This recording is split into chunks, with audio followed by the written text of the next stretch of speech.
Hi ಸ್ನೇಹಿತರೆ, ಎಲ್ಲರಿಗೂ ನಮಸ್ಕಾರ. Welcome back to Jaya's kitchen Kannada. ಸ್ನೇಹಿತರೆ, ಇವತ್ತು ನಾನು ಮಾಡ್ತಾ ಇರೋವಂಥ ರೆಸಿಪಿ ಬಂದು ಈರುಳ್ಳಿ ತೊಕ್ಕು. ಸ್ನೇಹಿತರೆ, ಇದು ತುಂಬ ಚೆನ್ನಾಗಿರುತ್ತೆ. ಅನ್ನಕ್ಕೆ, ಚಪಾತಿಗೆ, ರೊಟ್ಟಿಗೆ ಎಲ್ಲ ಸೂಪರಾಗಿರುತ್ತೆ. ತುಪ್ಪ ಹಾಕ್ಕೊಂಡು ಈ ಥರ ಚಟ್ನಿ ಹಾಕ್ಕೊಂಡು ತಿಂತಾ ಇದ್ದರೆ ಸೂಪರಾಗಿರುತ್ತೆ. ಇದನ್ನು ಯಾವ ಥರ ಮಾಡ್ಕೊಳ್ಳೋದು ಅಂತ ನೋಡ್ಕೊಳ್ಳೋಣ ಬನ್ನಿ ಸ್ನೇಹಿತರೆ.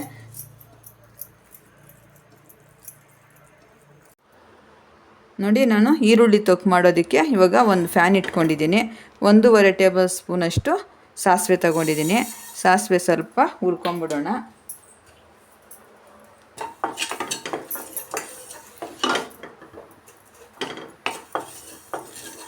ಸಾಸಿವೆ ಸ್ವಲ್ಪ ಚಿಟ್ಪಟ ಅಂತ ಸಿಡಿಲಿ ಸ್ವಲ್ಪ. ನೋಡಿ, ಈ ಥರ ಸ್ವಲ್ಪ ಚೆನ್ನಾಗಿ ಹುರ್ಕೊಬೇಕು ಸಾಸಿವೆನ. ನೋಡಿ, ಈ ಥರ ಚಿಟ್ಪಟ ಅನ್ನಬೇಕು. ನೋಡಿ, ಈ ಥರ. ಇವಾಗ ಸಾಸಿವೆ ಹುರಿದಿದ್ದಾಯಿತು. ಒಂದು ಪ್ಲೇಟ್ಗೆ ಟ್ರಾನ್ಸ್ಫರ್ ಮಾಡ್ಕೊಳ್ಳೋಣ. ಇವಾಗ ಮೆಂತ್ಯ 1 ಸ್ಪೂನು,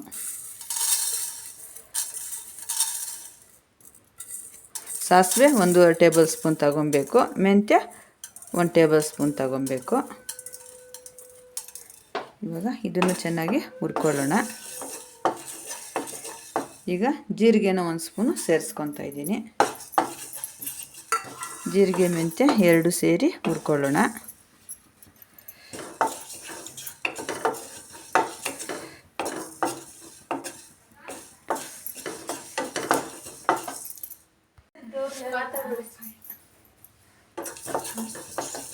ನೋಡಿ, ಇಷ್ಟಾದರೆ ಸಾಕು.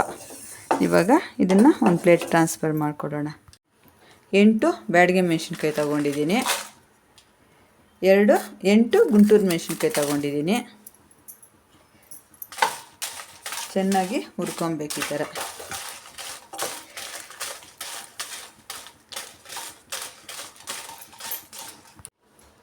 ನೋಡಿ, ಸ್ವಲ್ಪ ಒಂಚೂರು ಆಯಿಲ್ ಸೇರಿಸ್ಕೊಬೇಕು. ನಾನು 8 ಗುಂಟೂರು ಮೆಣಸಿನ್ಕಾಯಿ ತೊಗೊಂಡಿದ್ದೀನಿ. 8 ಬ್ಯಾಡಗೆ ಮೆಣಸಿನ್ಕಾಯಿ ಸೇರಿಸಿ ಈ ಥರ ಚೆನ್ನಾಗಿ ಫ್ರೈ ಮಾಡ್ಕೊಬೇಕು.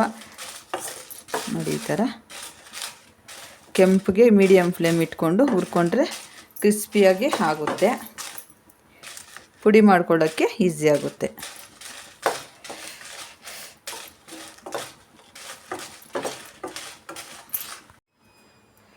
ನೋಡಿ, ಈ ಥರ ಹುರ್ಕೊಬೇಕು ನಾವು. ಮೀಡಿಯಮ್ ಫ್ಲೇಮಲ್ಲಿ ಈ ಥರ ಹುರ್ಕೊಂಡ್ರೆ ಆಯಿತು. ಇವಾಗ ಒಂದು ಪ್ಲೇಟ್ಗೆ ಟ್ರಾನ್ಸ್ಫರ್ ಮಾಡ್ಕೊಳ್ಳೋಣ. ನೋಡಿ, ನಾನು ಇವಾಗ ಇದೇ ಬಾಣಲಿಗೆನೇ ನೋಡಿ ನಾನು ಈ ಥರ ಈರುಳ್ಳಿ ತಗೊಂಡಿದ್ದೀನಿ. ಒಂದು ಅರ್ಧ kg ಆಗುವಷ್ಟು ಈರುಳ್ಳಿ ಇದೆ. ನೋಡಿ, ಈ ಥರ ನಾನು ಸಾಂಬಾರು ಈರುಳ್ಳಿನ ತಗೊಂಡಿದ್ದೀನಿ. ಇದು ಆರೋಗ್ಯಕ್ಕೂ ತುಂಬ ಒಳ್ಳೆಯದು, ರುಚಿ ತುಂಬ ಚೆನ್ನಾಗಿರುತ್ತೆ. ನೋಡಿ, ಅರ್ಧ kg ಆಗೋಷ್ಟು ಇದೆ ಈರುಳ್ಳಿ ತೊಕ್ಕು ಮಾಡೋದಕ್ಕೆ ನಾನು ಈ ಥರ ಈರುಳ್ಳಿನ ತಗೊಂಡಿದ್ದೀನಿ. ನೋಡಿ, ಸ್ವಲ್ಪ ಆಯಿಲ್ ಸೇರಿಸ್ಕೊಳ್ಳೋಣ. ಆಯಿಲ್ ಸ್ವಲ್ಪ ಜಾಸ್ತಿನೇ ಸೇರಿಸ್ಕೊಬೇಕು.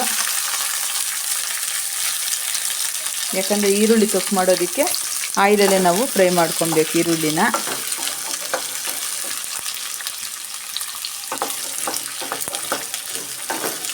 ಬಿ ಪಿ ಶುಗರ್ ಇರೋರಿಗೆ ಈ ಥರ ಈರುಳ್ಳಿ ಯೂಸ್ ಮಾಡೋದ್ರಿಂದ ಕಂಟ್ರೋಲ್ ಆಗಿರುತ್ತೆ. ಒಂಥರ ಇದು ಈರುಳ್ಳಿ ನಾವು ಉಪಯೋಗಿಸೋದ್ರಿಂದ ಆರೋಗ್ಯಕ್ಕೆ ತುಂಬ ಒಳ್ಳೆಯದು. ನೋಡಿ, ಈ ಥರ ಫ್ರೈ ಮಾಡ್ಕೊಳ್ಳೋಣ. ಚೆನ್ನಾಗಿ ಕೆಂಪಿಗೆ ಹುರ್ಕೊಬೇಕು ನಾವು.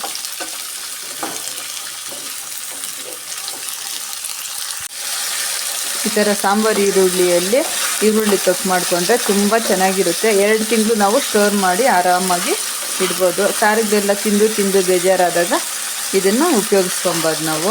ಅನ್ನ ಜೊತೆಗೆ ತುಪ್ಪ ಹಾಕ್ಕೊಂಡು ತಿಂತಾಯಿದ್ರೆ ಸೂಪರಾಗಿರುತ್ತೆ. ಈ ಥರ ಕೆಂಪಿಗೆ ಹುರ್ಕೊಬೇಕು.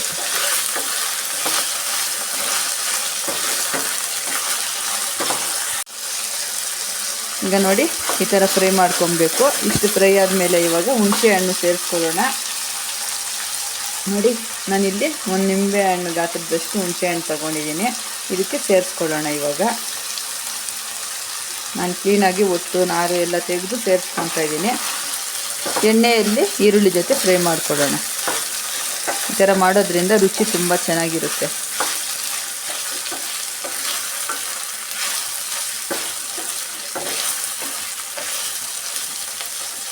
ನೋಡಿ ಇಷ್ಟಾದರೆ ಸಾಕು. ತೇವಾಂಶ ಎಲ್ಲ ನೀಟಾಗಿ ಹೋಗ್ಬಿಡ್ಬೇಕು. ಇದರಲ್ಲಿ ತೇವಾಂಶ ಇಲ್ದಿರ ನಾವು ಫ್ರೈ ಮಾಡ್ಕೊಬೇಕು.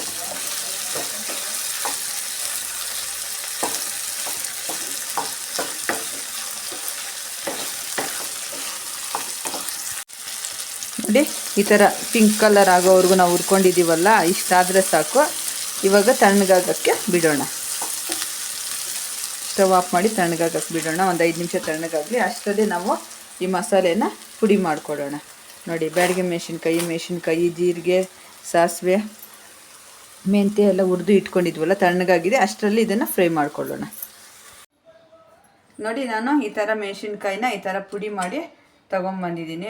ಸಾಸಿವೆ, ಜೀರಿಗೆ, ಮೆಣಸಿನ್ಕಾಯಿ ಎಲ್ಲನೂ ಪುಡಿ ಮಾಡಿ ಈ ಥರ ನುಣ್ಣಗೆ ಪುಡಿ ಮಾಡ್ಕೊಬೇಕು. ಇವಾಗ ಈರುಳ್ಳಿನ ರುಬ್ಕೊಳ್ಳೋದು ನೋಡ್ಕೊಳ್ಳೋಣ. ನೋಡಿ ಈ ಥರ ಈರುಳ್ಳಿ ಎಲ್ಲ ಹುರ್ಕೊಂಡಿರೋದು ಆಗಿದೆ, ತಣ್ಣಗಾಗಿದೆ. ಇವಾಗ ಒಂದು ಜಾರಿಗೆ ಸೇರಿಸ್ಕೊಂಡು ನುಣ್ಣಗೆ ರುಬ್ಕೊಂಬರೋಣ. ಇದನ್ನು ನೋಡಿ ಈ ಥರ ರುಬ್ಕೊಂಬಂದಿದ್ದೀನಿ. ಈ ಥರ ನುಣ್ಣಗೆ ರುಬ್ಕೊಬೇಕು. ಇವಾಗ 2 ಸ್ಪೂನ್ ಅಷ್ಟು ಉಪ್ಪು ಸೇರಿಸ್ಕೊಳ್ಳೋಣ. ನೋಡಿ 2 ಸ್ಪೂನು ಉಪ್ಪು ಸೇರಿಸ್ಕೊಂಡಿದ್ದೀನಿ. ನಾವು ಮಸಾಲೆನ ರುಬ್ಬಿ ಪುಡಿ ಮಾಡಿ ಇಟ್ಕೊಂಡಿದ್ವಲ್ಲ, ಅದನ್ನು ಎಲ್ಲ ಸೇರಿಸ್ಕೊಳ್ಳೋಣ. ಸೇರಿಸ್ಕೊಂಡು ಇವಾಗ ರುಬ್ಕೊಂಬಂದು ಮತ್ತೆ ತೋರಿಸ್ತೀನಿ. ನೋಡಿ ಈ ಥರ ರುಬ್ಕೊಂಬಂದಿದ್ದೀನಿ. ಇದಕ್ಕೆ ಒಗ್ಗರಣೆ ಮಾಡ್ಕೊಳ್ಳೋದು ಯಾವ ಥರ ಅಂದ್ಬಿಟ್ಟು ನೋಡ್ಕೊಳ್ಳೋಣ ಬನ್ನಿ. ನೋಡಿ ಇವಾಗ ನಾನು ಆಯಿಲ್ ಸೇರಿಸ್ಕೊಳ್ತಾ ಇದ್ದೀನಿ. ಅದೇ ಬಾಣಲಿಗೆನೇ ನಾನು ಆಯಿಲ್ ಸೇರಿಸ್ಕೊತಾ ಇದ್ದೀನಿ. ಆಯಿಲ್ ಸ್ವಲ್ಪ ಜಾಸ್ತಿ ಹಾಕ್ಕೊಬೇಕು ಈ ಥರ ಚಟ್ನಿಗಳಿಗೆ. ಯಾಕಂದರೆ ನಾವು ಸ್ಟೋರ್ ಮಾಡಿ ಇಡ್ತೀವಲ್ಲ, ಅದರಿಂದ ಸ್ವಲ್ಪ ಆಯಿಲ್ ಸ್ವಲ್ಪ ಬಿಸಿ ಆಗಲಿ. ನೋಡಿ ಆಯಿಲ್ ಸ್ವಲ್ಪ ಬಿಸಿಯಾಗಿದೆ. ಈಗ ಸಾಸಿವೆ ಸೇರಿಸ್ಕೊಳ್ಳೋಣ. ಸಾಸಿವೆ ಒಂಚೂರು ಜಾಸ್ತಿನೇ ಸೇರಿಸ್ಕೊಳ್ಳೋಣ. ನೋಡಿ ಸಾಸಿವೆ ಸಿಡಿತಾ ಇದೆ. ಕರಿಬೇವಿನ ಸೊಪ್ಪು ಹಾಕ್ಕೊಳ್ಳೋಣ. ಇವಾಗ ಒಂದು ಸ್ವಲ್ಪ ಇಂಗು ಸೇರಿಸ್ಕೊಳ್ಳೋಣ. ನೋಡಿ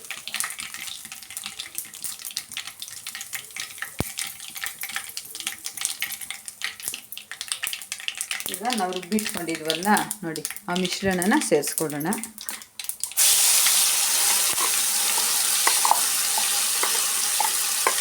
ಇದಕ್ಕೆ ನೀರು ತಾಗಿಸ್ದಿರ ಮಾಡಿಕೊಂಡ್ರೆ ನಾವು ಒಂದು 2-3 ತಿಂಗಳು ಸ್ಟೋರ್ ಮಾಡಿ ಇಡ್ಬೋದು. ನಾನು ನೀರು ಇದಕ್ಕೇನು ಸೇರಿಸಿಲ್ಲ, ಹಾಗೇನೇ ಆಯಿಲಲ್ಲಿ ಫ್ರೈ ಮಾಡಿಕೊಂಡು ಸೇರಿಸ್ಕೊತಾ ಇದ್ದೀನಿ.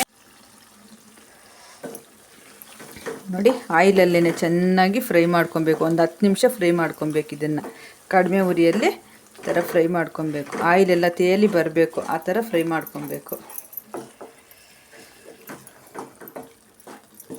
ಈ ಚಪಾತಿ, ರೊಟ್ಟಿ, ದೋಸೆಗೆಲ್ಲನೂ ತುಂಬ ಚೆನ್ನಾಗಿರುತ್ತೆ. ಬಿಸಿ ಅನ್ನಕ್ಕಂತೂ ತುಪ್ಪ ಹಾಕ್ಕೊಂಡು ತಿಂದರೆ ಸೂಪರಾಗಿರುತ್ತೆ. ಈ ಸಾರುಗಳು ತಿಂದು ತಿಂದು ಬಾಯಿ ಕೆಟ್ಟೋದಾಗ ಈ ಥರ ಮಾಡ್ಕೊಂಡು ತಿಂದರೆ ಸೂಪರಾಗಿರುತ್ತೆ. ಈ ಥರ ಕೈ ಬಿಡ್ದಿರ ಈ ಥರ ನಾವು ಚೆನ್ನಾಗಿ ಮಿಕ್ಸ್ ಮಾಡ್ಕೊಳ್ಳೋಣ.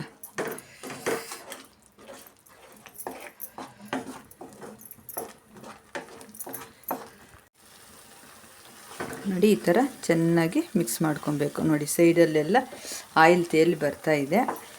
ಇನ್ನೂ ಒಂದು 5 ನಿಮಿಷ ಚೆನ್ನಾಗಿ ಫ್ರೈ ಮಾಡ್ಕೊಳ್ಳೋಣ.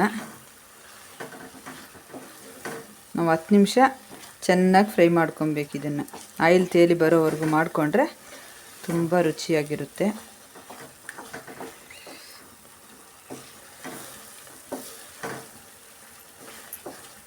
ಈ ಥರ ಕಲಿಸ್ತಾ ಇರಬೇಕು.